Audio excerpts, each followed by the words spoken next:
It's always thrilling to introduce a writer whose work you adore, so I am especially pleased and honored to present Elizabeth Alexander to you this afternoon. Although best known internationally as a poet, Ms. Alexander has excelled in a range of creative genres and committed a good deal of time to the study and teaching of literature. Ms. Alexander's creative essays have appeared widely. She has produced an exemplary body of journalism, and one of her plays, Diva Studies, has been staged by the Yale School of Drama. That title seems especially apt when thinking about this artist and her work, its supple and various manifestations, since everybody wants to be the diva, but few, like Alexander, are called and sufficiently gifted to be one.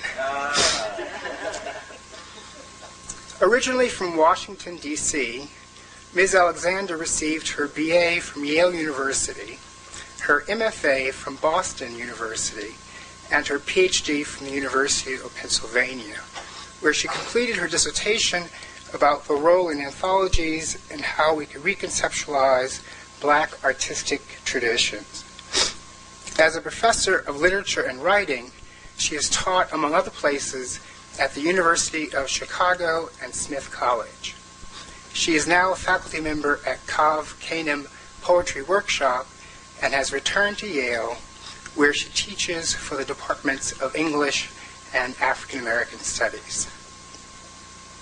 This list of distinguished institutional affiliations reminds us that Alexander has undertaken a journey. She tells us in the poem The Dark Room, Black poetry is a place you can go to. We can go there through her published poems in American Poetry Review, Black American Literature Forum, Callaloo, Hambone, Indiana Review, Obsidian 2, Prairie Schooner, Southern Review, or those that have then appeared in Chicago Review, the Kenyon Review, the Paris Review, Plowshares, or Poetry. And more recently, just to name a few, Boston Review, the Massachusetts Review, Tri-Quarterly. This imaginative and cultural space that Alexander's poetry welcomes us into is so richly nuanced, steeped both in the feral linguistics of the vernacular and the quiet rigor of poetic form, that two recent anthologies of the history of African American poetry have chosen Alexander as one of the few younger poets to represent the best contemporary verse. Her poetry provides a model for a future which, if not perfect, will lack neither grace, nor strength, nor authority. When Miss Alexander's first volume of poetry, The Venus Hottentot, appeared in 1990, those of us who teach African American poetry were astonished to find the fluid craft of early Gwendolyn Brooks, the grasp of history of Robert Hayden, and the quick wit of Nikki Giovanni melded into a fresh, original poetic voice. In her second volume, Body of Life, 1996, Alexander's comfort with a variety of poetic forms, especially the dramatic monologue, felt masterful, as well as her willingness to remake language in ways that might serve urgent ends, holding on to people and places as they began to disappear. Her most recent volume, Antebellum Dream Book, 2001, has received the most critical acclaim. As Rita Dove puts it in her review, a narrative sweetened by the lyric pulse and pierced through by felicitous turns of irony, Alexander chronicles the world of black and tan. Her poems bristle with the irresistible quality of a world seen fresh. Race is present in her poems in the way that sex, class, age, even weather are present in all of our lives. Yes, to see and write freshly. This is Alexander's unique gift. Educator, essayist, dramatist, poet, fierce.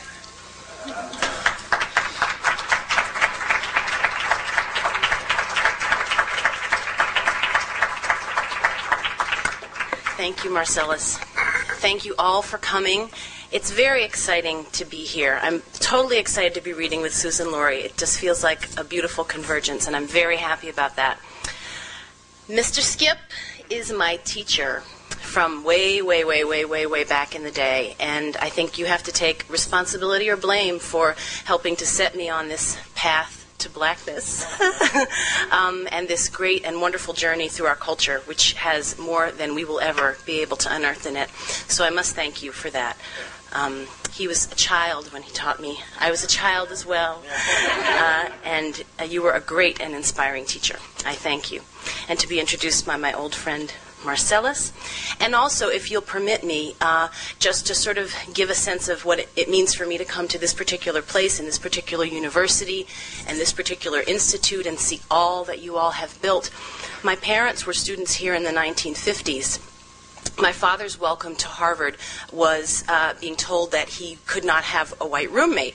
He wasn't in search of a white roommate, but he was told that he could not have one. And I learned many of my lessons about making lemonade from life's lemons from listening to his stories about Harvard, because his way of looking at it was that he was one of the few people who had a single when he was a freshman. And my mother as well was one of 3 students in her class, 3 black women in her class of 1959 at Radcliffe College. One committed suicide, one left. And so these are different times indeed, very different times indeed. So it feels wonderful to be there, animated by that sense of history.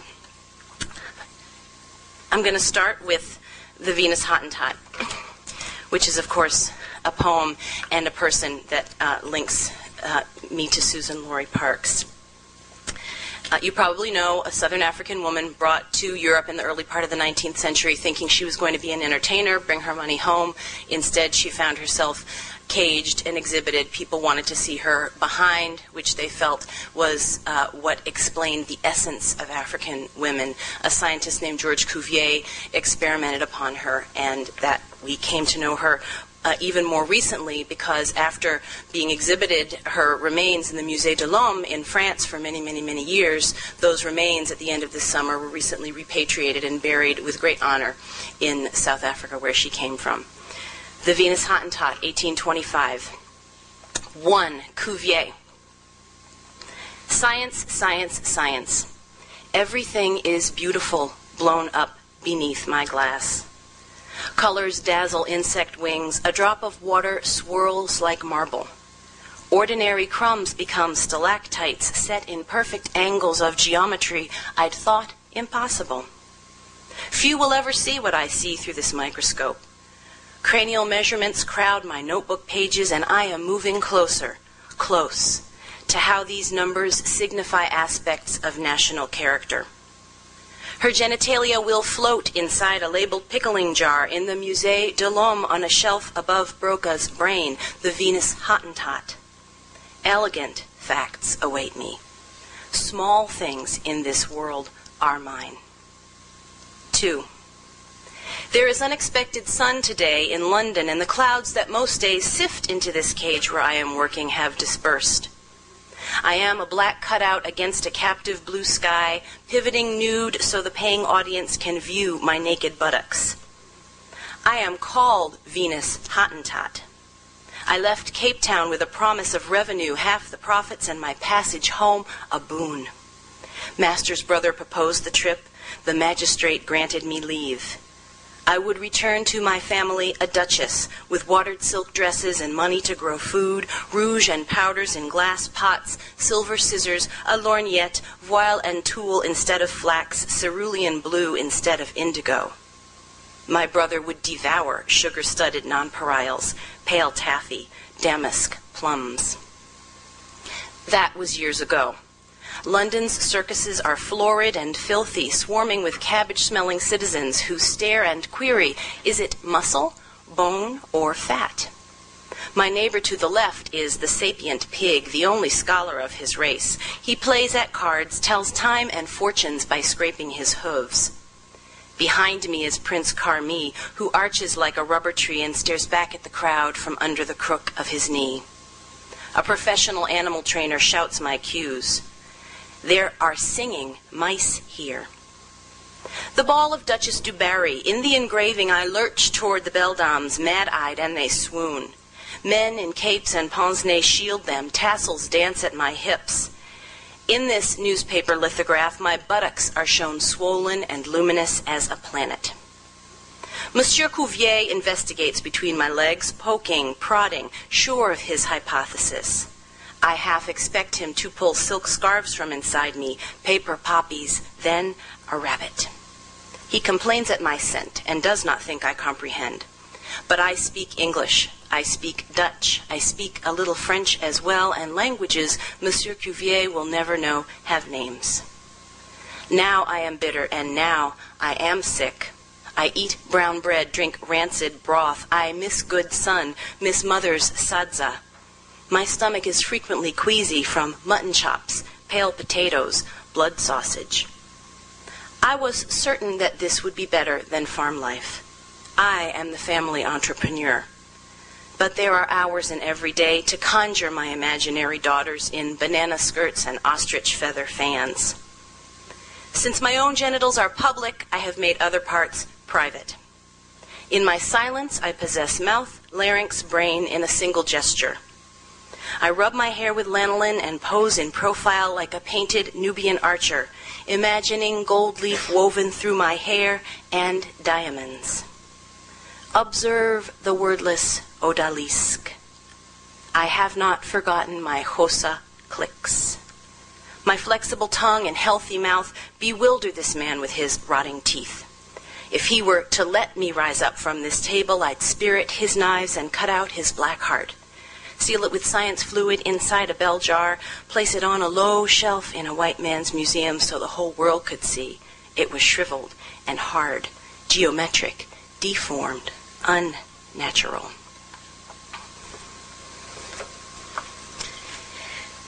As we are in the Du Bois Institute, or as we are adjacent, as we are in the vapor of the Du Bois Institute, we must hear from Yolanda,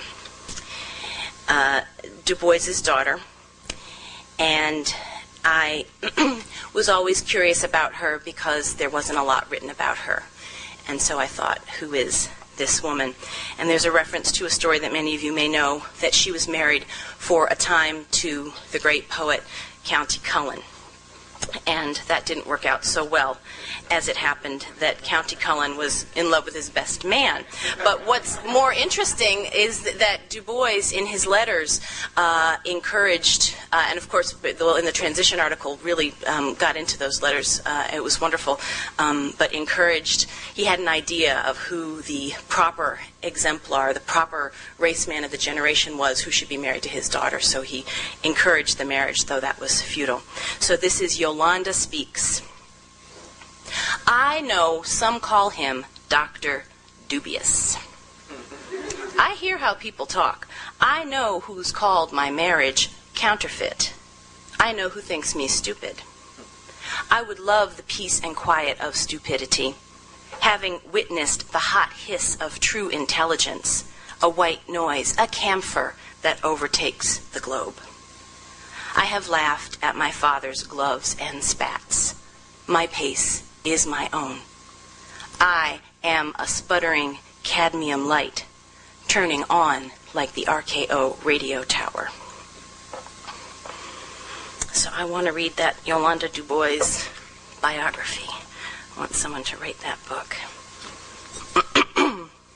Elegy. Motherless, fatherless, born of no one and everything, Sun Ra touched down in Birmingham, the magic city, city of smokestacks and tin. He would glitter. Began departure from Philly, which is Saturn in a way. Said he was no age, never was born. He's not from no Mars, his sister Mary said. I peeped through the keyhole. I saw that boy born. The spaceship left from Birmingham, city the color of lead, city of trains, of metal, city of black, black coal. Overture, Watermelon City. Philadelphia is burning and watermelon is all that can cool it. So there they are, spiked atop a row of metal poles, rolling on and off pickup trucks, the fruit that grows longest, the fruit with a curly tail, the cool fruit, larger than a large baby, wider as the widest green behind, wide vermilion smile at the sizzling metropole. Did I see this yesterday? Did I dream this last night? The city is burning for real. When I first moved here, I lived 2 streets over from Osage, where it happened, 12 streets down. I asked my neighbors who described the smell of smoke and flesh, the city on fire for real. How far could you see the flames? How long could you smell the smoke? Osage is narrow, narrow like a movie set, urban eastern seaboard, the tidy of people who work hard for very little. Life lived on the porch, the amphitheater street. I live here, 4937 Hazel Avenue, West Philly. Hello, Adam and Yuki, the boys on that block who guarded my car and me. They called him Yuki because as a baby he looked like a eucalyptus leaf. Hello, holy rollers who plug in their amps, blow out the power in the building, preach to the street from the stoop. Hello, crackhead next-door neighbor, who raps on my door after midnight needing money for baby formula, she says, and the woman who runs in the street with her titties out, wailing. Hello, street. Hello, ladies who sweep their front porches each morning. In downtown Philadelphia, there are many lovely restaurants, reasonably priced. Chocolate, lemon ice, and hand-filled cannolis in South Philly. Around the corner at the New Africa Lounge in West Philadelphia, we sweat buckets to High Life, and Zook, we burn. Race. Sometimes I think about Great Uncle Paul, who left Tuskegee, Alabama to become a forester in Oregon, and in so doing became fundamentally white for the rest of his life, except when he traveled without his white wife to visit his siblings, now in New York, now in Harlem, USA, just as pale-skinned, as straight-haired, as blue-eyed as Paul, and black. Paul never told anyone he was white. He just didn't say that he was black. And who could imagine an Oregon forester in 1930 as anything other than white? The siblings in Harlem each morning ensured no one confused them for anything other than what they were. Black. They were black. Brown-skinned spouses reduced confusion.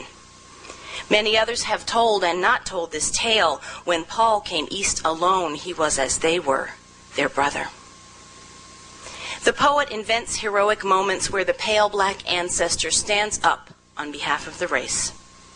The poet imagines Great Uncle Paul in cool, sagey groves, counting rings in redwood trunks. Imagines pencil markings in a ledger book, classifications.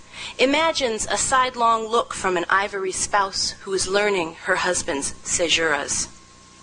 She can see silent spaces, but not what they signify. Graphite markings in a forester's code. Many others have told and not told this tale. The one time Great Uncle Paul brought his wife to New York, he asked his siblings not to bring their spouses. And that is where the story ends. Ivory siblings who would not see their brother without their telltale spouses. What a strange thing is race, and family stranger still. Here a poem tells a story about race. The middle section of this book that I'm reading from now, Antebellum Dream Book, is they're all dream poems, poems that began with the very strange and mysterious juxtapositions that come in nighttime dreams. So as you hear this next group of poems, you should sort of take yourself into the zone of dreams. Gravitas. Emergency. A bright yellow school bus is speeding me to hospital. My pregnant belly bulges beneath my pleated skirt. The face of my dear niece Amal a locket inside my stomach. Soon she will be born healthy, and after her sister, Bana. Labor will be tidy and effortless. In fact, I will hardly remember it. All of this is taking place in Kenya, where they live. This is my first dream of pregnancy since I have been actually pregnant. Therefore, I dream in reality rather than metaphor. I am gravid, 8 weeks along. My baby, I have read, has a tail and a spine made of pearls, and every day I speak to her in tongues. Crash. I am the last woman off of the plane that has crashed in a cornfield near Philly, picking through hot metal for my rucksack and diaper bag. No black box, no fuselage, just sister girl pilot wiping soot from her eyes, happy to be alive. Her dreadlocks will hold the smoke for weeks. All the white passengers bailed out before impact, so certain a sister couldn't navigate the crash. O gender, O race, O ye of little faith. Here we are in the cornfield, bruised and dirty, but alive. I invite Sister Girl Pilot home for dinner at my parents' for my mother's roast chicken with gravy and rice to celebrate. The Toni Morrison Dreams. 1. Toni Morrison despises conference coffee, so I offer to fetch her a Starbucks macchiato grande with turbinado sugar. It's a dream, it's a dream. She's delighted, can start her day properly, draws on her galoise, shakes her gorgeous pewter dreads, sips the java that I brought her, and reads her own words. Nuns go by as quiet as lust. Everything in silver gray and black. 2. Workshop. She asks us to adapt, sings Playboy of the Western World for the contemporary stage. She asks us to translate the birds. She asks us to think about clocks, see the numbers as glyphs, consider the time we spend watching them, in class, online, at the hairdresser's. In class, she calls me Ouida, and I answer. I am the yellow mother of 2 yellow boys, she says. I sit up straight.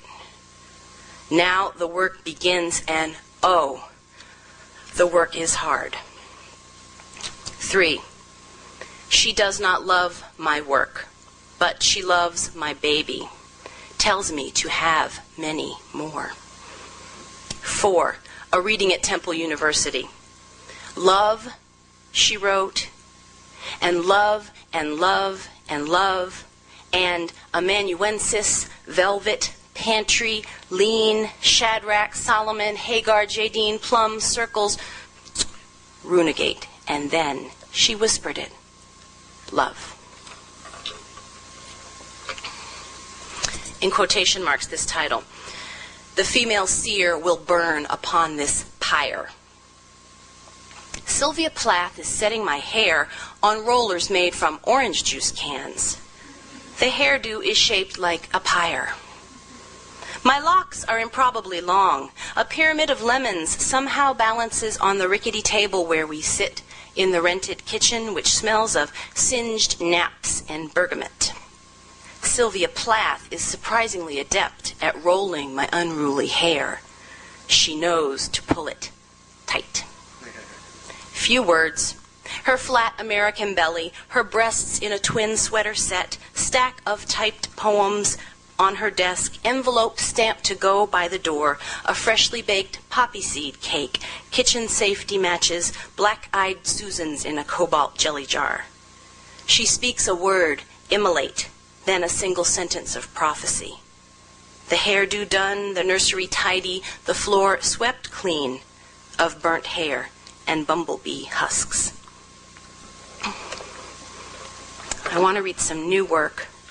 I'm working on a series of Ars Poeticas, but I'm sort of interpreting rather broadly what an Ars Poetica might be, so that it's not just about the art of writing poetry per se, but that it's also about poetics, the art of the way that we go about doing things in our particular way.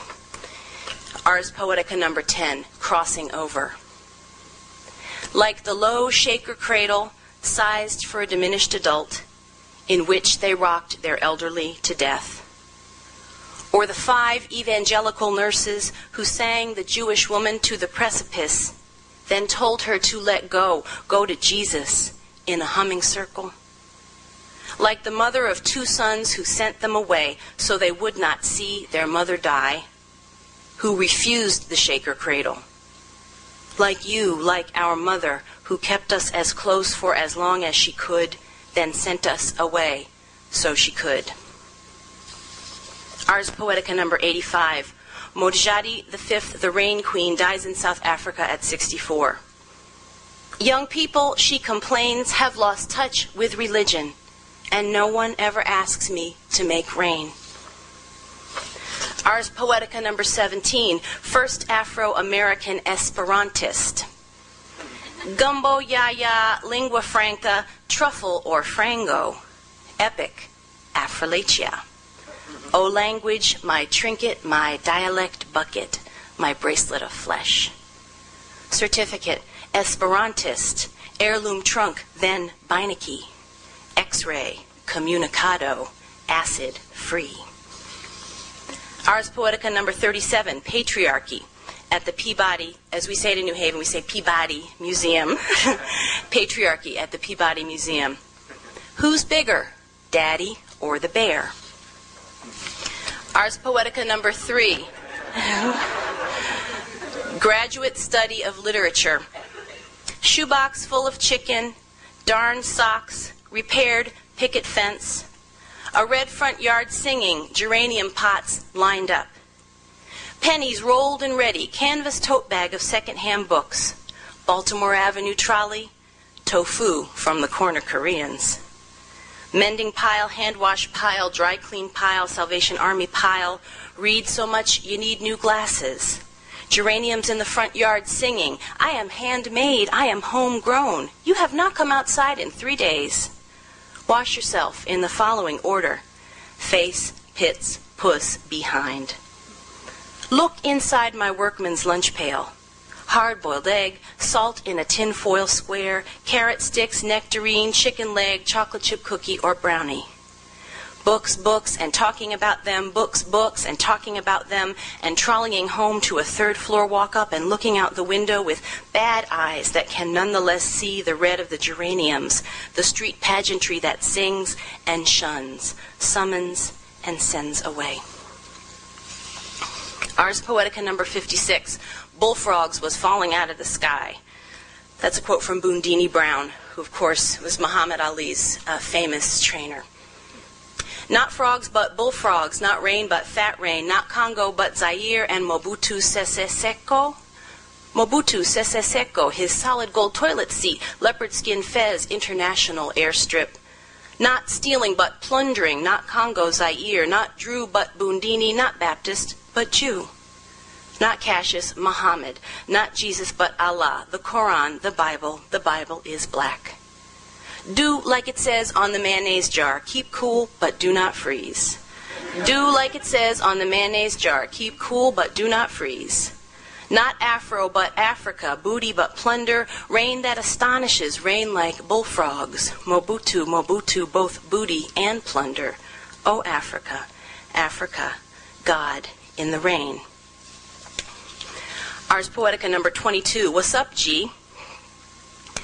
From the Latin negrorum, meaning to tote, said Richard Pryor in an etymological mode. Look it up in Cab Calloway's Hepster's Dictionary, that giant book. Be Negro, be groid, be vernacular, be. Hey yo, hey bro, hey blood, high five, big ups, give me some skin, keep it on the QT, the down low, the real side. What it is, what it looked like. Vernacular, verna, a house-born slave. Ask your mama what it means. Old school lying and signifying, that chick has a chemical deficiency, no acetol. And who, gotta get the joke. And who knows on the radio what evil lurks in the hearts of men? The shadow do, quoth the brethren, and fall out, cackalacken and slappin', high top fade to black. Ars Poetica 100, I believe. Poetry, I tell my students, is idiosyncratic. Poetry is where we are ourselves, though Sterling Brown said, every eye is a dramatic eye, digging in the clam flats for the shell that snaps, emptying the proverbial pocketbook. Poetry is what you find in the dirt on the corner, over here on the bus, God in the details, the only way to get from here to there. Poetry, and now my voice is rising, is not all love, love, love, and I'm sorry the dog died. Poetry, here I hear myself loudest, is the human voice. And are we not of interest to each other? And then just a couple more shorts. Take my time. Take my time.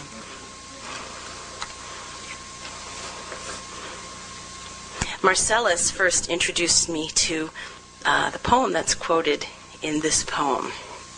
You'll know when we get there. You're both in this poem, really. When? In the early 1980s, the black men were divine. Spoke French, had read everything, made filet mignon with green peppercorn sauce, listened artfully to boyfriend troubles, operatically declaimed boyfriend troubles, had been to Bamako and Bahia, knew how to clear bad humors from a house, had been to Baldwin's Villa in St. Paul, drank espresso with Soyenka and Sangor, kissed hello on both cheeks, quoted Baraka's black art, fuck poems, and they are useful, tore up the disco dance floor, were gold lit, photographed well, did not smoke, said ciao. Then all the men's faces were spotted. I didn't like that part. That's the sad part. I've been thinking a lot about this business of what it would mean to write a postmodern African American history poem, because the project of writing the African American history poem is one that we sort of inherit and come to. And I mean, Suzan-Lori, in your work, you found a way to both have a knowledge of the historical and a sense of the historical voice, but also a historical voice that's broken up and animated by whatever comes in from the present. And I see that as a particular challenge in poetry that interests me quite a bit. So this is part of a long poem about the Amistad, and it's just one section that starts to try to deal with that, called Waiting for Sankey to Speak. Having tried, having failed, having raised rice that shimmered green, having planted and threshed, having been a man, having sired children, having raised my rice, having amassed a bit of debt, having done nothing remarkable. Years later, it would be said the Africans were snatched into slavery, then that we were sold by our own into slavery, then that those of our own who sold us never imagined chattel slavery, the other side of the Atlantic.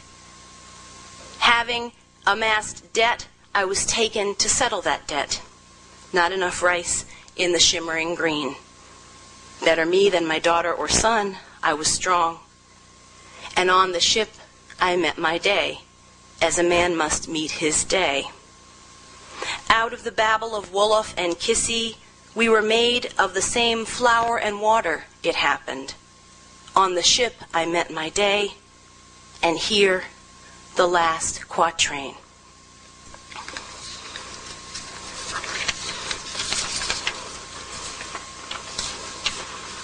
We're in dreadful times. We're often in dreadful times. This is called Notes From. We are underground.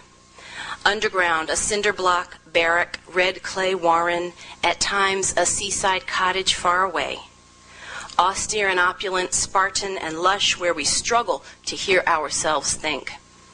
It is not 48 when the A-bomb was dropped. Kimono flowers burned onto skin, shadows remaindered on walls after bodies disintegrate. Not 55 when Emmett Till was lynched, nor 63 when the Birmingham church girls were blown to smithereens, and here now the sister who survived, now in her 50s, tell of the dress sash she was in the midst of tying, of her glass eye that pops out and rolls across the room. Not 65 when Malcolm, not 68 when King, when Me Lai, not and not and not, but now, which is why we are down in the underground. Sun salutation at dawn. We fill our lungs with available air and light. Exhale the detritus, breathe in again. How much light does a bomb flash make, and what can it do? Can it photostat a body with kimono print? Today, the Vietnam hero reveals his Bronze Star was won by ordering civilians shot as his men escaped the village. The village woman says she saw her sisters and brothers and mothers and aunts lined up and shot into a pile. Who is surprised to hear how war medals are won? Underground analysis must overcome surprise.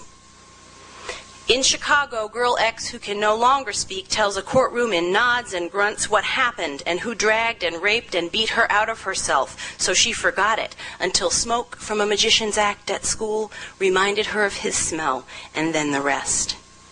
What reminded the war hero 30 years later that he ordered a village slaughtered? His absent leg tells us what we want war heroes to say. We are underground because 12-year-old boys are sent to prison for the rest of their lives, and 18-year-olds recruited to guard them, and dead children are collateral damage to the homegrown bomber who will sit in the electric chair on television so a public can watch him blaze out and find succor. Too many people have seen too much and lived to tell or not to tell, with their silent patterned bodies, their glass eyes, gone legs, flower-printed flesh, ropey scar tissue, nods and grunts, ticks and eczemas. Under the front porch, in the loam of the burning and smoking land, the defoliated, under that pyre of bones, we scrabble and struggle together to hear ourselves think. And to conclude, autumn passage. On suffering, which is real. On the mouth, which never closes, the air which dries the mouth. On the miraculous dying body, its greens and purples. On the beauty of hair itself. On the dazzling toddler, like eggplant, he says, when you say vegetable. Chrysanthemum, say flower. On his grandmother's suffering, larger than vanished skyscrapers, September zucchini, other things too big. For her glory that goes along with it, glory of grown children's vigil, communal fealty, glory of the body which operates even as it falls apart, the body that can no longer even make fever, but nonetheless burns, florid and bright and magnificent, as it dims, as it shrinks, as it turns to something else. Thank you very much.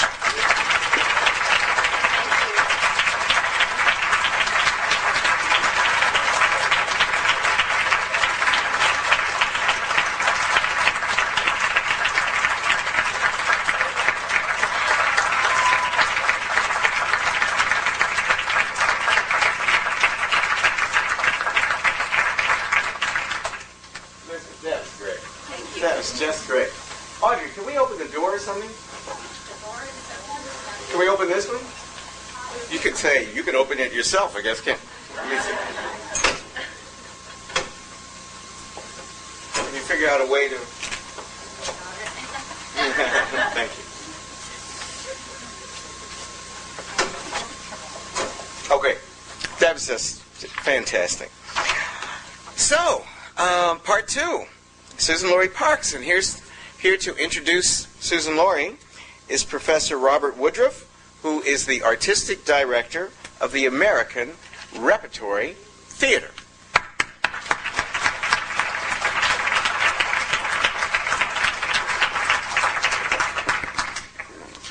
Thank you, Louis. It's my pleasure to be here. I was trying to think of a way to I was trying to find the metaphor of the importance of the writer to her colleagues in the theater.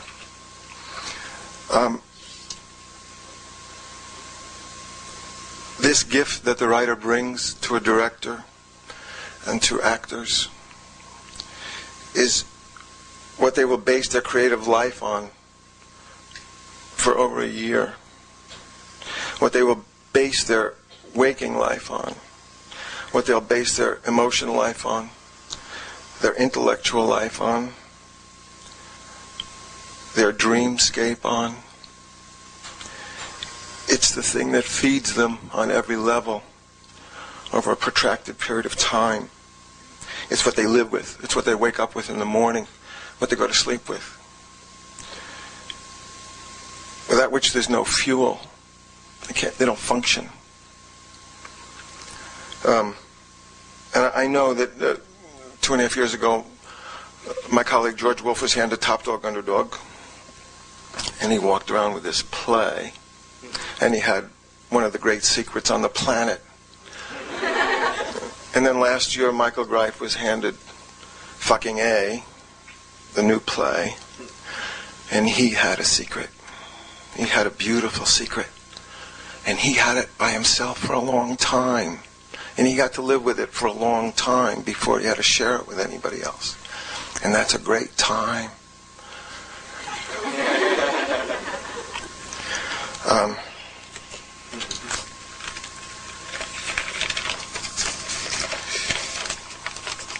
Suzan-Lori Parks was born in Kentucky and lives in Manhattan. She was raised as an Army child. She lived in 6 states before attending high school in Germany. She holds degrees from Mount Holyoke College and the Yale School of Drama.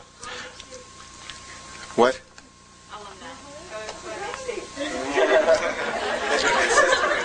Okay. She's been awarded grants by the National Endowment for the Arts, the Rockefeller Foundation, the Ford Foundation, the New York State Council on the Arts, and the New York Foundation for the Arts. She was a recipient of a 1995 Lila Wallace Reader's Digest Award and received a Cal Arts Alpert Award in the Arts Drama for 1996. Currently, she is an associate artist at the Yale School of Drama and a member of New Dramatists. She wrote the screenplay for Spike Lee's Girl 6. She received an Obie for a 1996 production of Venus. The New York Times named her the year's most promising new playwright in 1989, and 2001 recipient of a MacArthur Foundation Genius Award. And she received the 2002 Pulitzer Prize for Drama for Top Dog, Underdog. And her new play in New York is beautiful. Suzan-Lori Parks, thank you.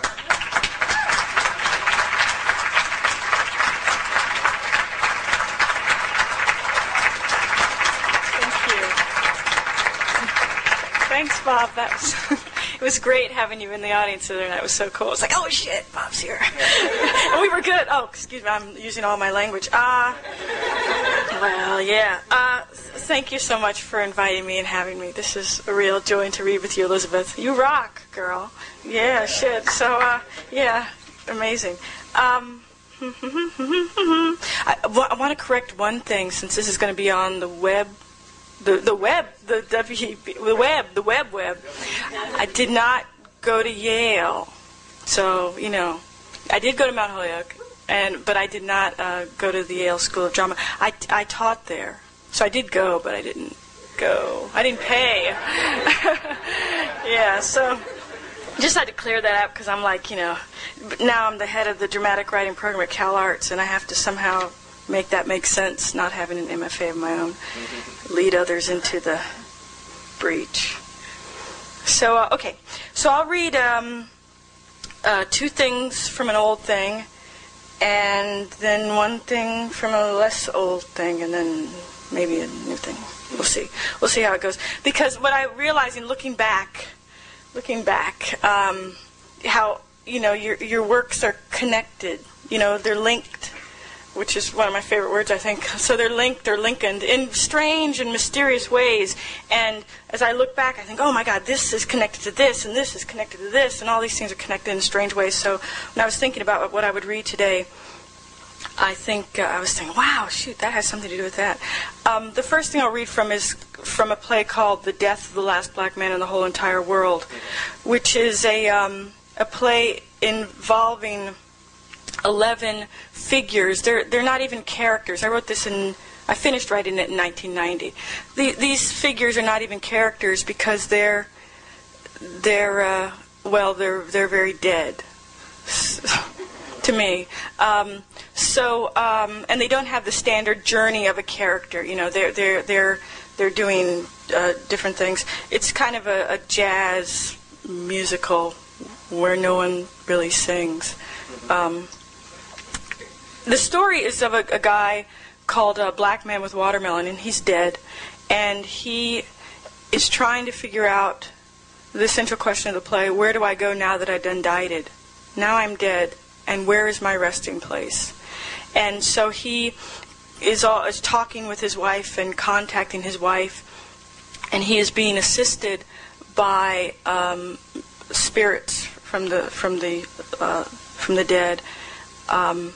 Finally, he finds that his resting place is, conveniently for the playwright, a play called The Death of the Last Black Man in the Whole Entire World. So the play becomes a grave site and a headstone. You can see, I only met you for real today, but long ago when I read and loved The Signifying Monkey, I became one of your virtual students. So as you can see, these things were set in motion by you. Yeah, so anyway. So I'll tell you the names of the figures in the play, and then I'll read it. And what happens, it's a musical without music, so like every good musical, like Oklahoma and stuff like that, it starts with an overture. So I'll read you the names of the figures, and then I'll read the overture of this play. So the figures are Black Man with Watermelon, Black Woman with Fried Drumstick, his wife, and then some more folks, the dead folks, Lots of Grease and Lots of Pork, Yes and Green's Black-Eyed Peas Cornbread, Queen then Pharaoh Hatshepsut, Before Columbus, Old Man River Jordan, Ham, and Bigger and Bigger and Bigger, our friend from, Prunes and Prisms, and a figure named Voice on the TV. And they all speak one right after another.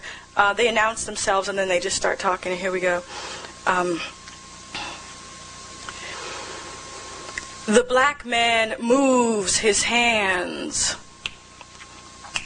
Lots of grease and lots of pork. Queen, then Pharaoh Hatshepsut, and bigger and bigger and bigger. Prunes and prisms. Ham. Voice on the TV. Old Man River Jordan. Yes, and Green's Black-Eyed Peas Cornbread. Before Columbus. The black man moves his hands. Not yet. Let Queen then Pharaoh Hatshepsut tell you when. This is the death of the last black man in the whole entire world. Yesterday, today, next summer, tomorrow, just a moment ago in 1317, died the last black man in the whole entire world. Oh, don't be alarmed. Do not be afeared. It was painless, a painless passin'. He falls 23 floors to his death. 23 floors from a passin' ship from space to splat. On the pavement, he have a head he'd been keeping under the TV. On his bottom pantry shelf, he have a head that hurts, don't fit right. Put it on to go to the store and it pinched him when he walks. His thoughts don't got room. Why died he, huh? Where he gonna go now that he done died? Where he gonna go to wash his hands? You should write that down. You should write that down, and you should hide it under a rock. This is the death of the last black man in the whole entire world. Not yet. The black man moves his hands. You were too young to move. Let me move it for you. The black man moves his hands. He moves his hands round, back, back, back to that, not that, when the world used to be round. The world used to be round. Around world, around the world. When was this? Columbus, before Columbus, before Columbus. Ha! Before Columbus, the world used to be round. They put a duh on the end of round, making round. Thusly, they set in motion the end. Without that duh, we could have gone on spinning forever. The duh thing ended, things ended before Columbus. The popular thinking of the day back then, in them days, was that the world was flat. They thought the world was flat. Back then, when they thought the world was flat, they were afeared and stayed at home. They wanted to go out back then when they thought the world was flat, but the water had in it dragons, of which, meaning these dragons, they were afeared back then. When they thought the world was flat, they stayed at home. Them thinking the world was flat kept it round. Them thinking the sun revolved around the earth kept them satellite-like. They figured out the truth and scurried out. Figuring out the truth put them in their place, and they scurried out to put us in ours. Yes. You should write this down. You should hide this under a rock. Not yet. The black man bursts into flames. The black man bursts into blames. Whose fault is it? Ain't mine. Whose fault is it? Ain't mine. I can't remember back that far. And besides, I wasn't even there. Ha, ha, ha. The black man laughs out loud. Hambone, where you been? Round the world and back again. What you seen, Hambone girl? Didn't see you. I saw the world. I was there, didn't see you. I was there, didn't see you. The black man moves his hands. We are too young to see. Let them see it for you. We are too young to rule. Let them rule it for you. You are too young to have. Let them have it for you. You are too young to write. Let them do it before you. The black man moves his hands. You should write it down. Because if you don't write it down, then they will come along and tell the future that we did not exist. You should write it down, and you should hide it under a rock. You should write down the past, and you should write down the present, and in what in the future, you should write it down.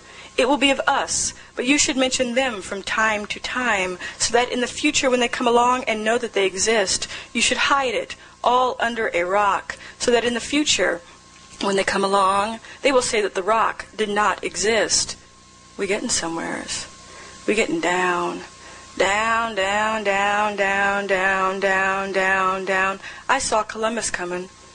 I saw Columbus coming, going over to visit you, to borrow a cup of sugar, so he said. I waved my hands in warning.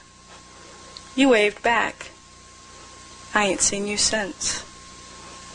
In the future, when they came along, I meeting them on the coast. The coast. I was so polite. But in the dirt, I wrote, ha, ha, ha.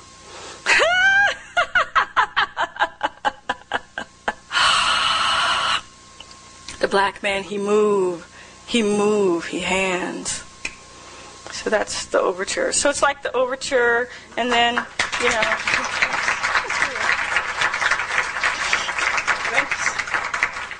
You're tall, and I'm not.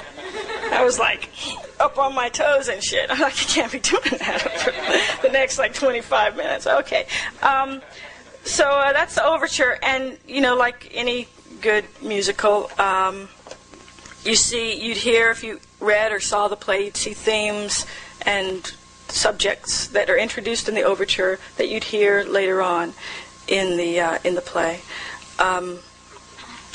One thing that is not introduced in the overture, but is spoken of in the course of the play, is a section by Ham. And Ham is a character who, all the characters are very talkative. They have lots and lots to say because they're helping the black man figure out who he is and where he can lay his body down.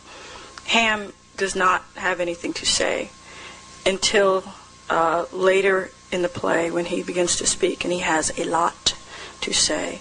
He's one of the oldest dead ones. And he knows a lot of history.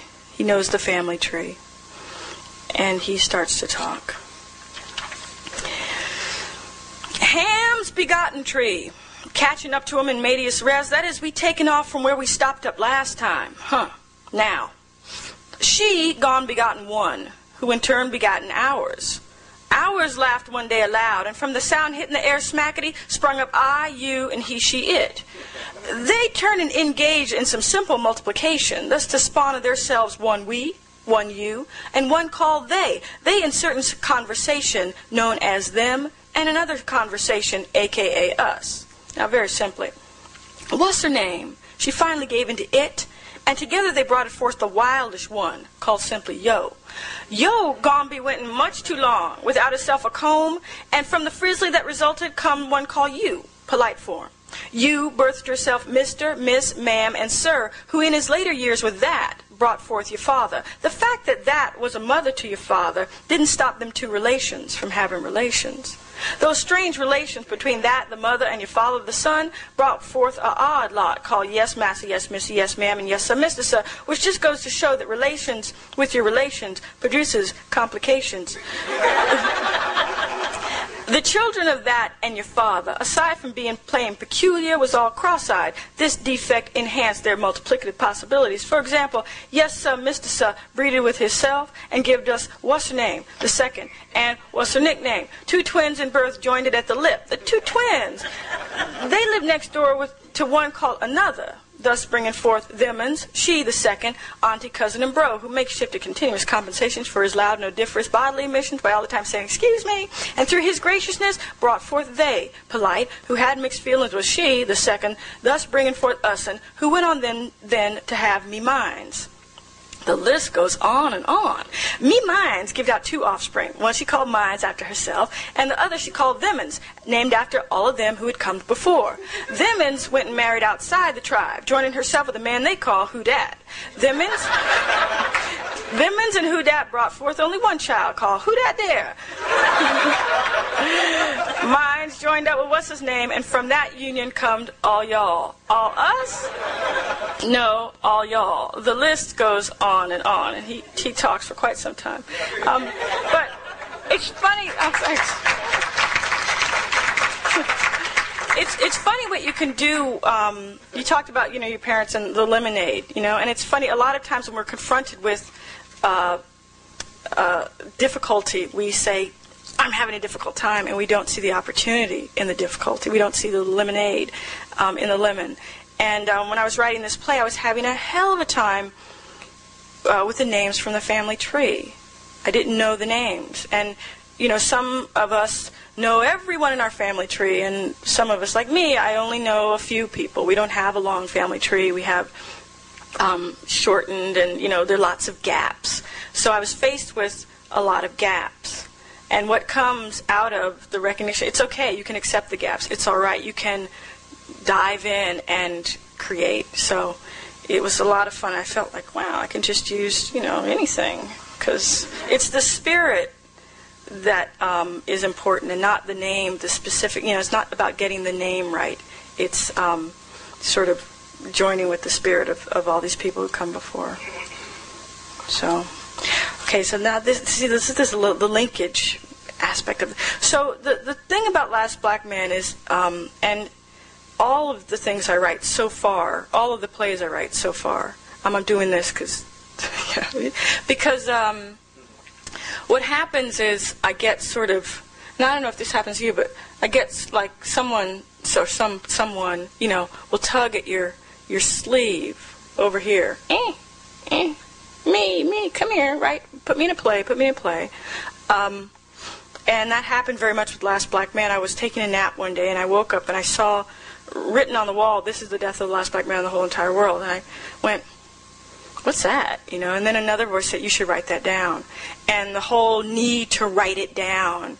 And then the character sprung up and we had a play. A play called The America Play was much the same, where one day I was sort of minding my own business, and it was as if someone sits right next to you, a guy in a Lincoln costume. Not Abraham Lincoln. I knew it wasn't Abraham Lincoln, but it was a black man in a Lincoln costume. Which, so what's that about? I didn't stop to think of what it meant. Like, what's the significance? I know y'all are at Harvard and stuff, but, and I went to Mount Holyoke. We were encouraged to think like that. But I'd been a long way away from Mount Holyoke and was sort of in the wilderness, or the desert. And when you see the guy sitting next to you in a Lincoln costume, you don't ask, what do you mean? You simply invite him into the play because he wants to be in a play badly. So there came the America Play, and the first act is called the Lincoln Act, which is basically a man, an African-American man in a Lincoln getup who tells us the story of his life in the third person. In the original production, which was at Yale and then transferred to the Public Theater, it was played by Reggie Montgomery, who passed away not too long ago. And he's on the back of the book, which is, I'm very happy about to see him there. So this is a character called the Foundling Father as Abraham Lincoln, who talks a little bit about his life, and then we'll read what came out of this play, strangely enough. Okay.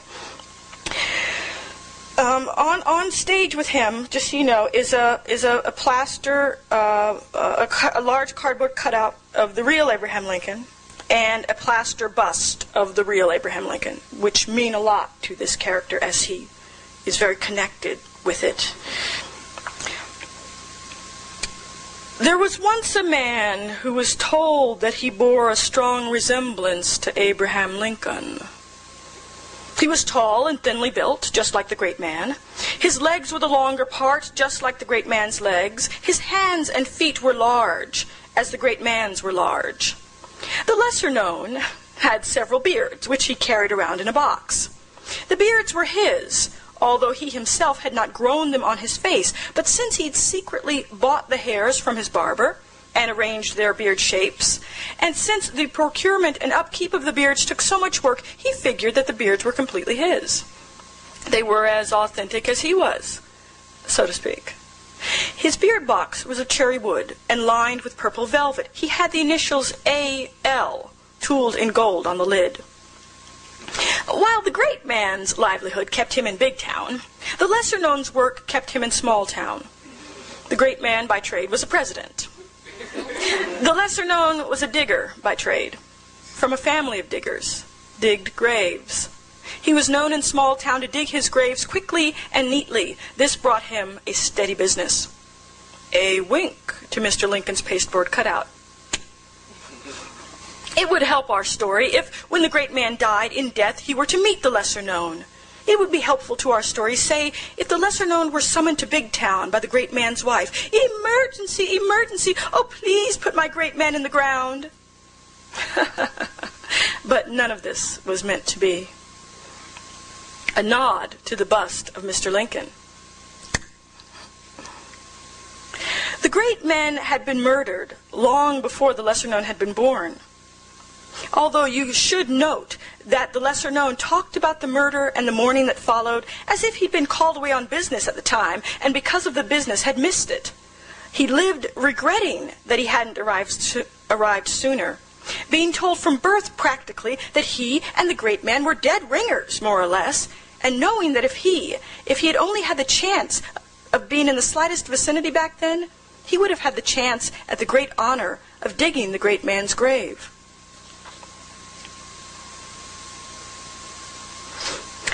Everyone who has ever walked the earth has a shape around which their entire lives and their posterity shapes itself. The great man had his log cabin, into which he was born. The distance between the log cabin and Big Town multiplied by the half-life, the staying power of his words and image, being the true measurement of the great man's stature.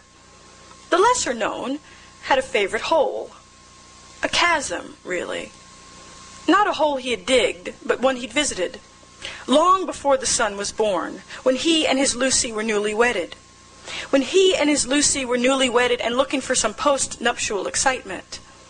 A big hole, a theme park, with historical parades. The size of the hole itself was enough to impress any digger, but it was the historicity of the place, the order and the beauty of the pageants which marched by, the greats on parades in front of them. From the sidelines, the lesser known would be calling out, "Oh, hello," and waving and saluting.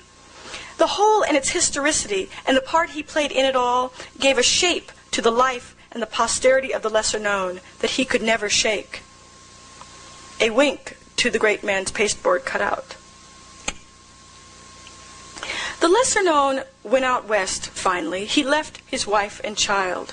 He got out west, and he got a plot, and he staked his claim, and he tried his hand at his own theme park, his own big hole. As it was back east, everywhere out west he went, people remarked on his likeness to Lincoln.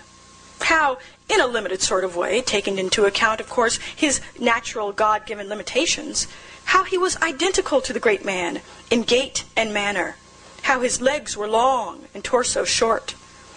The lesser known had, by this time, taken to wearing a false wart on his cheek, in remembrance of the great man's wart. When the Westerners noticed his wart, they pronounced the two men in virtual twinship. The lesser known had under his belt a few of the great man's words, and after a day of digging his hole, in the evenings, he would stand in his hole reciting. But the lesser known was a curiosity at best. None of those who had spoke of his virtual twinship with greatness would actually pay money to watch him be that greatness. One day, he tacked up posters, inviting them all to come and throw old food at him while he spoke. This was a moderate success. People began to save their old food for Mr. Lincoln, they said. He took to traveling, playing small towns. He made money. And when someone remarked that he played Lincoln so well that he ought to be shot, it was as if the great man's footsteps had been suddenly revealed. The lesser known returned to his hole, and instead of speeching, his act would now consist of a single chair, a rocker, in a dark box. The public was invited to pay a penny, choose from the selection of provided pistols, enter the darkened box, and shoot Mr. Lincoln. The lesser known became famous overnight. And then we watch people come in and shoot at him, which is, yeah. So that was written in 1994, which was a while ago. I don't know when I started. I'll read one little short thing from the cousin of that play, which is Top Dog, Underdog. I thought I was finished with Lincoln, and then I found out I wasn't. So there you go.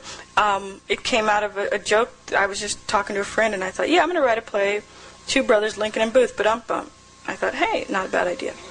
So, yeah, because the Lincoln, yeah. So what we got in this, with Top Dog, Underdog, is we get an opportunity to see, we see a lot of things, but we get an opportunity to hear from the Lincoln character, who's also a Lincoln impersonator, a little more what it's like at this job. And that's a little bit I'll read. Right. You want to know about my job? I'll tell you. It's pretty dark, to keep the illusion of the whole thing. But on the wall opposite from where I sit, there's this little electrical box, like a fuse box, silver metal. It's got a dent in it, like somebody hit it with their fist. Big old dent. So everything gets reflected in it, gets reflected upside down, like you're looking in a spoon. And that's where I can see them. The assassins. Not behind me yet, but I can hear them coming. They're coming on in with their gun in their hand, the gun they picked out up at the front when they paid their fare, coming on in, but not behind me yet. Their dress shoes make too much noise on the carpet. The carpet's thin. The boss should get a new one, but he's cheap. Not behind me yet. Not behind me yet. Cheap light bulb just above my head. And then, there he is, standing behind me, standing in position, standing upside down. There's some feet shapes on the floor, so he knows just where he ought to stand, so he won't miss. The gun is always cold. Winter or summer, that gun is always cold. And when the gun touches me, he can feel that I'm warm, and he knows that I'm alive. And if I'm alive, then he can shoot me dead. And for a minute, with him hanging back there behind me, it's real. Me looking at him upside down, and him looking at me looking like Lincoln. And then he shoots, and I slump down and close my eyes, and he goes out the other way. And more come in, a whole day full. Bunches of kids, little good-for-nothings in their school uniforms. Businessmen smelling like 2-for-1 martinis. Tourists in their theme park T-shirts trying to catch it all on film. Housewives with their mouths closed tight, shooting more than once. So, that's all. Thanks.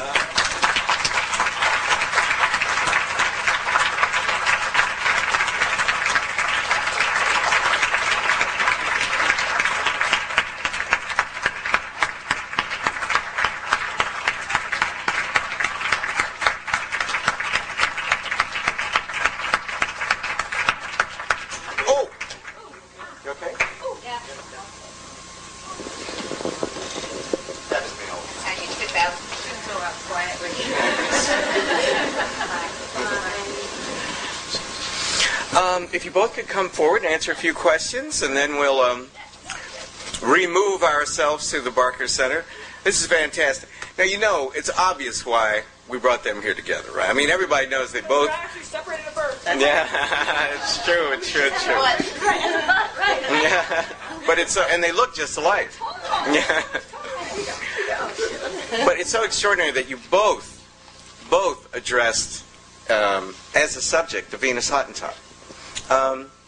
Why? I mean, what's Suzan-Lori? What's so fascinating to you as a postmodern, contemporary, hip hop generation African American woman? What's so amazing about that? The Venus Hottentot. You all come here. Trade your place. I gotta say the first. I gotta answer. You do. I don't know when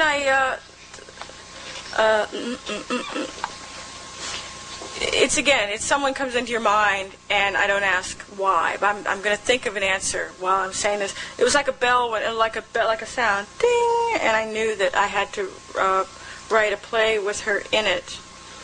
And for a long time, it was because of her behind.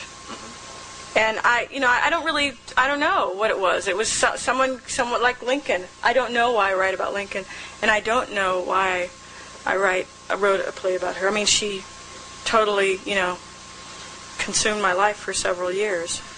But I didn't. I mean, I don't know.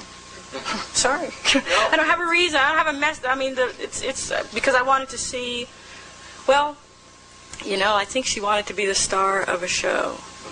And now wherever they do the show, she is the star. And I felt that when I first heard about her, she was like the last black man, where will I be? And we put her in, she had been, in a museum in France. And when you write a play, you give someone a home. You give someone a home, and you give the living a way in, so that the living, when you do a show, they're allowed to enter into the character. So you give the character, which in this case is an actual person, new life. And I think that's why I wanted to write about her, because I think she wanted a nice place to be. This is before she went home. So yeah. But go ahead, you said. Yeah. Well, it's interesting because. When I was working on the poem in 1986, 1987, I first learned about her in the book that you edited, in Race, Writing, and Difference, the essay by Sandra Gilman, where he told her story. The late Stephen Jay Gould also had a very, very beautiful essay, not only about her, but about what happens when you're looking for something and you find something else that's really the thing that you're supposed to be looking for. So that as he's looking in the Musée de l'Homme for, I believe, Broca's brain, actually, by accident he comes upon the remains of Venus Hottentot. I think you should tell people of what the remains consisted. You know what's really interesting of what the remains consisted? I always assumed, I went twice to try to see what was there, and they kept saying, I'm sure that things were under renovation. Right. But that's what I was told over the span of years. Well, that wing is under renovation, so you can't go and see that. I always assumed that we were talking about her dissected genitalia and her behind. But then other people have told me that it's her entire body in formaldehyde. Oh, really? So what? I thought it was just her genitalia. Yeah. So I don't know. I've never seen it. I read the poem recently, and someone swore to me he had seen her whole body. Her whole body, but it occurred to me that it very much also is about the power of the symbolic and what it is that you think it is that you've seen. So I'm not sure, but I always understood it was her genitalia. But it took 150 years for two black American artists, or black artists anywhere, to write about this person. I mean, people had written about her, but in the history of science or in the history of racism, but to take the poignancy of her suffering as the subject for art is quite extraordinary, and it's a wonderful tribute that you both have done, both to her as an individual, but I think to just the fact of suffering. Of the suffering of blackness in a Western world. It's quite remarkable. But what I think is also really interesting is that I was very much animated by reading all of this stuff about her and finding her voice missing. And so it seemed to me that the project, which was very much coming out of a particular moment in African American studies too, was to write that silence, was to sort of bring that voice that wasn't there. And what I think is really interesting about your play, a few years later, and also in a different from a different artist, is that you allowed yourself the space to let her be a star. My poem is very solemn, and I think I almost dared not break that in a way that, there's a different kind of breaking of that. She has a different sort of agency. And so I think that's quite interesting as well, also given the fact that visual artists, Renee Cox, Renee Green, Lyle Ashton Harris. I mean, a lot of people have taken up her story and made her art in different ways from different angles. Yeah. Well, it's great. Questions, comments? Suzan-Lori, just quickly. How? Get it. sorry. Pulitzer Prize. The first African-American woman to win a Pulitzer Prize.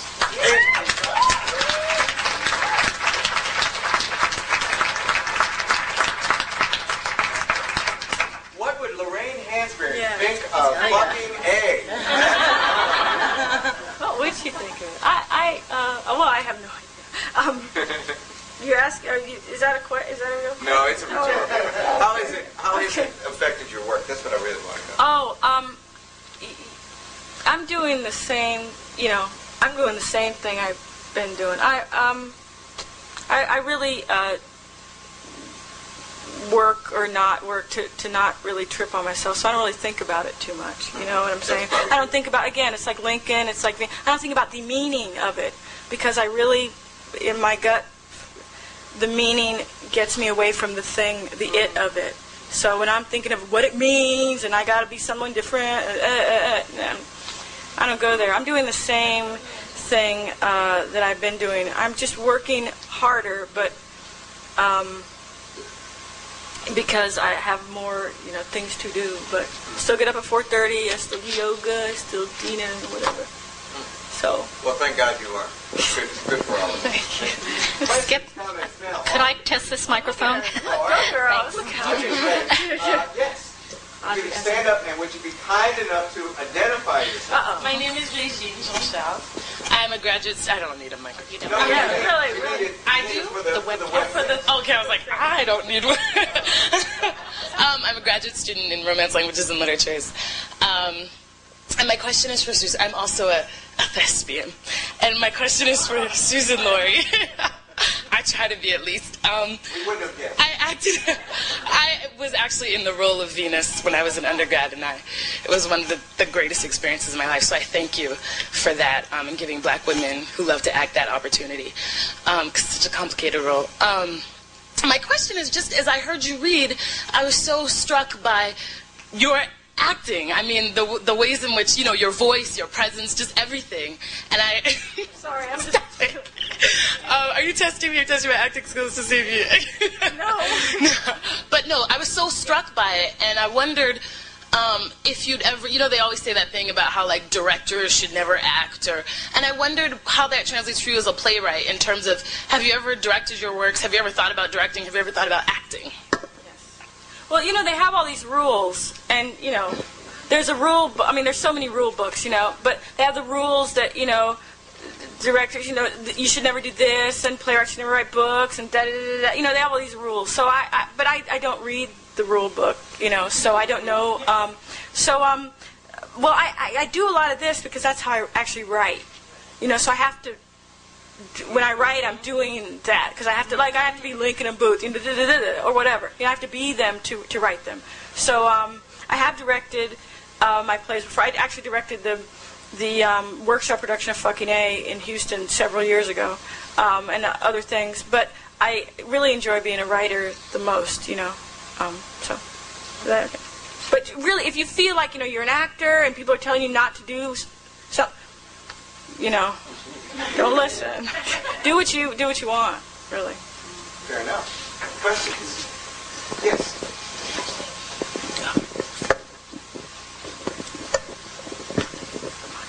Okay, I'm actually a little bit hesitant to make this comment now that I know that we're on a webcast. But I just want to say, my name is Melody, and I just want to say to you, Ms. Parks, that I really appreciated hearing just your voice in print in The Last Black Man Who Died It. I feel like all my life I've had people telling me how to speak and telling me, don't say this, blah, blah, blah, blah, blah. And it's just really wonderful to hear your voice, hear my voice, and realize that it's art. So I just appreciate that. Thank you. Thank you. That's talk about breaking. Because when I was listening to your work, I'm like, you were being respectful to the tradition, but at the same time, you were, whether consciously or unconsciously, you're taking a buzzsaw to it and making it into what you need to do. Well, and I think that's. Can I ask a question? Sure. You're supposed to tell me. Well, it's a question that's an answer, which is about. I think that there's a kind of implicit expectation that especially black women writers are supposed to give work that is in a particular mode of narrative clarity, message laden. And I'm not making fun. I mean, and a lot of the kind of work that I'm talking about is work that has been very important to me. Yeah. But I mean, I think there's an expectation also that black women are not supposed to be too difficult, that we're supposed to be legible, and that we're supposed to be accessible in our work. And I think that that's what your work really challenges in a tradition of Adrienne Kennedy, one obvious example. But I wonder if you've ever had to contend with that or felt that sort of, put on you in a way that you've had to acknowledge it. Do people ever say, oh, your work is too hard, especially because you're a black woman and you're writing about black stuff in a very different kind of way? People don't, they say it in a sneaky way. Like, your work is too hard. Like last night, we were at Fucking A, we had a talk back where the writer sits on the stage and I take questions. And there's a made-up language in the play called talk, which is, we have super titles. So if we didn't have super titles, people would not be able to understand what the characters were saying at some of the moments. That's a difficulty. Someone said, oh, gee, you shouldn't put the super titles on there. I like not knowing what they're saying. So, some people want you to be more difficult. The Top Dog on Broadway, the majority of the downtown experimental theater community thought that I had sold my soul to the Broadway devil because I was creating something that could fill a house of 1,000 seats every night. So you can't, you just got to do, and I just do whatever. I don't even, and I just encourage you guys, there's a rule book, read it and then burn it. Or burn it and then read it, That's the way to do it. Yeah, right. Microphone. I'll just go until 6 and then we'll go to the kitchen. We can eat. Well, I'm a grad student in American Civ, and this question's for Elizabeth, and I was going to actually ask you tomorrow, but I'm going to ask you now. When Susan's talking about she's not thinking about the meaning of things when she's writing, but I was wondering, with you as being trained as a literary critic, who's a poet, who's in the academy, how do you negotiate that? Because we're trained to always think of the meaning behind words, and yet your craft is also thinking of the utility of words. So how do you negotiate that? And then the second question is, as a black woman in the academy, I'm always looking for people to sort of model myself after. And I wanted you to talk about what does it mean to go to sort of be in the academy, get your PhD, and go a non-traditional route. So those two questions. So there you go. Yeah. Well, it's interesting because on the one hand, starting with being an undergraduate, studying with Skip and others at a very, very wonderful moment for African American Studies at Yale University, working on the Black Periodical Fiction Project, looking through microfilm in the library, going and researching and finding out about all these lost texts. That part of myself, and I didn't know at that time that it would be a graduate student PhD self, but that part of myself was always very important, as it turned out, to the PhD side and to the poetry side.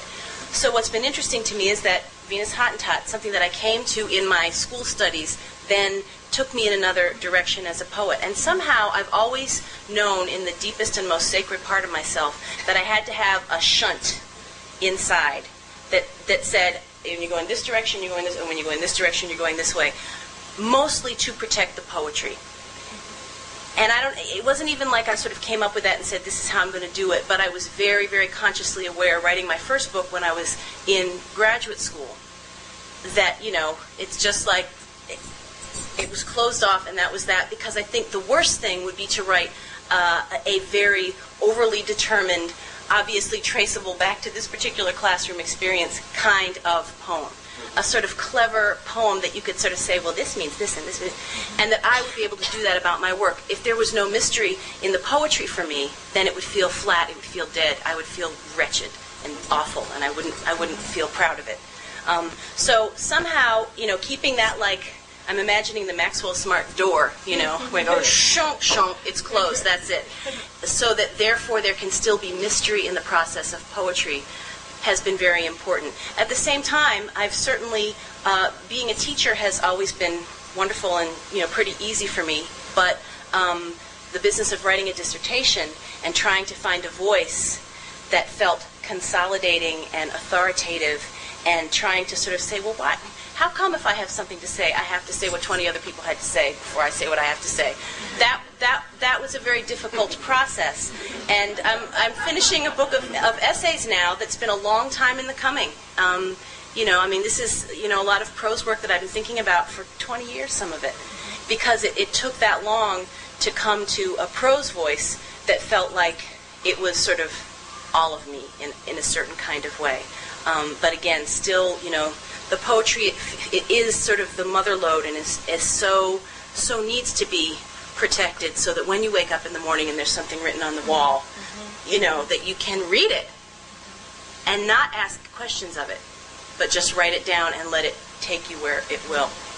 And Elizabeth, and you built in an MFA along the way, right? I mean, you studied poetry with Derek. For a year, yeah. For a year, right? Yeah. So you structured your education so you could do both. That is true, and it was a great year. It was a year in Boston, and it was a year where literally it was sort of like the moment that I became a poet. So that was with great. Derek Walcott. Yeah. Oh, great. Yeah, it was great. Yeah, well. Yes, ma'am. Under the line. Yes, I had a question for Suzan-Lori. My name is Garrett. I'm at the Divinity School, and I took a class from you a few years ago. I'm looking at you going, oh, no! Yeah, and some of the things you said in that class were so riveting, and it was about the process of writing, and essentially the essence of it was that there's this other world that's waiting to be written about. Right. And it kind of turned on its head every other writing class I've ever had since or before. And in a way, it's kind of perfect for theater, because you've got all of these voices and spirits, that are throughout history that have been voiceless, and they're kind of like sitting on our shoulders, waiting to be given life. And theater is this incredible forum where you're writing the words, but also allowing the actors to kind of like absorb the characters once again, who are waiting to be now acted out. And I was wondering, theater, though, it's kind of like, this is kind of like a larger issue, but it's kind of marginalized. It's for like rich, expensive tickets on Broadway or whatever, but it's such a like living art. And do you see writing,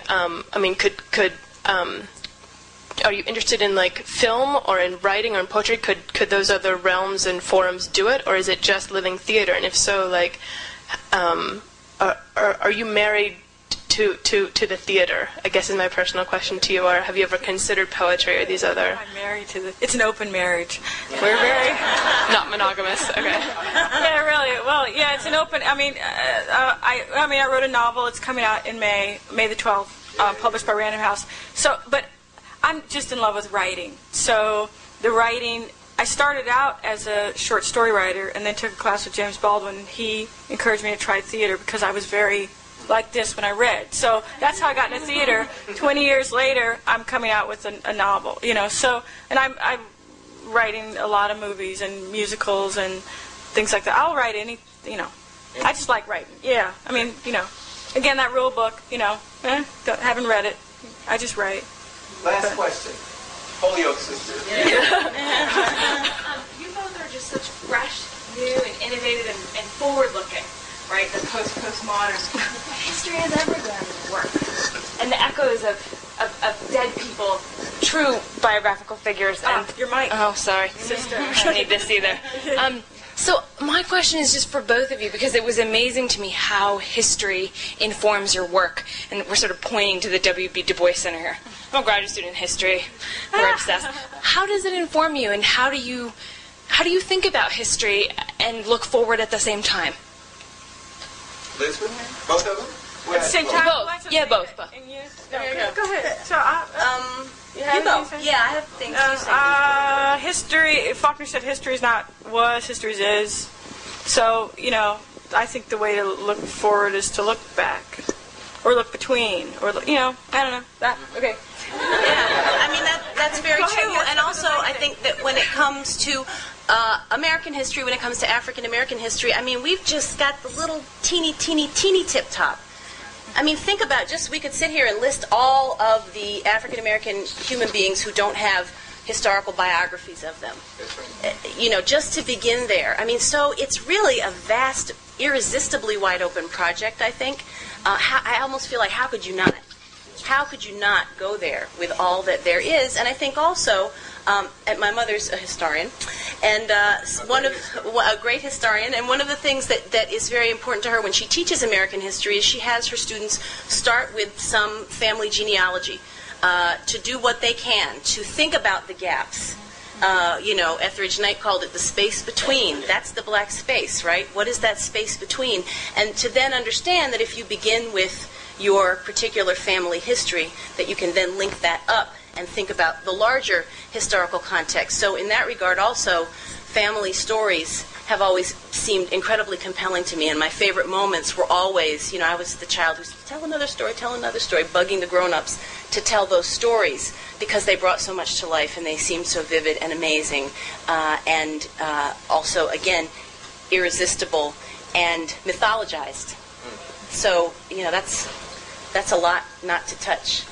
So that's why you go for it, I think. Gosh, I'm so sorry that we have to end this. We have food and drink back at the Parker Center. Let's thank